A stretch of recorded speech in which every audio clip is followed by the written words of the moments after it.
Je suis le caporal Robert Jutras de Québec, technicien en météorologie au 5e Régiment d'artillerie légère du Canada à Valcartier. Et je suis le caporal-chef Caroline Linteau de Québec. Je suis technicienne en météorologie à Valcartier. Les techniciens météo remplissent plusieurs fonctions essentielles auprès des trois armées. Ils influencent des décisions autrement plus sérieuses que le pourcentage des probabilités d'averses pour la fin de semaine.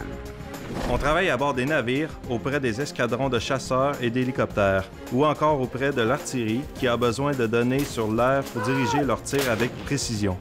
Le vent, la température, la pression, c'est tous des éléments qui peuvent affecter les artilleurs. Alors le commandant, c'est l'une des choses qu'il a besoin entre les mains, c'est les messages météo pour pouvoir apporter des corrections importantes au canon. On couvre vraiment tous les secteurs. Si un pilote a besoin, il va appeler, on va leur donner un briefing.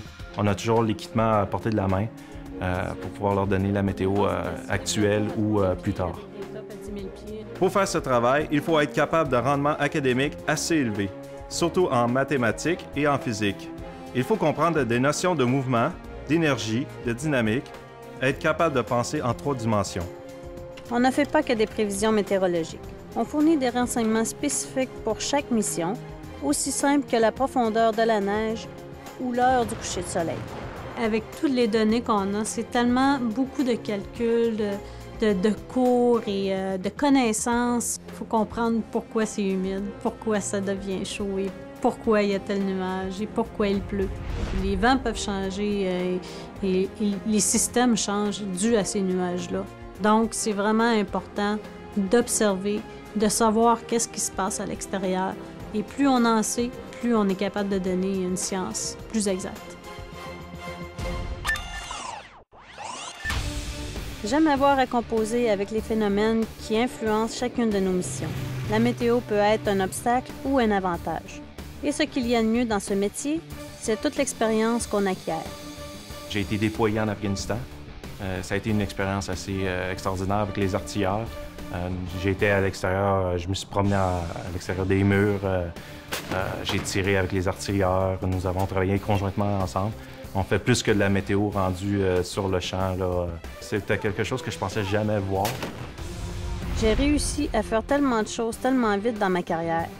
Quand j'en parle à mes parents, ils sont impressionnés par le nombre d'endroits que j'ai visités et tout ce que j'ai accompli. Après leur qualification militaire de base, les techniciens en météorologie vont à l'École de météorologie des Forces canadiennes à Winnipeg pour un cours professionnel d'environ 6 mois.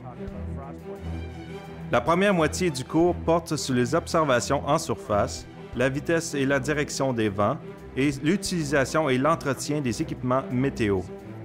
Ensuite, on apprend à donner des séances d'information météorologiques et à présenter nos observations aux usagers.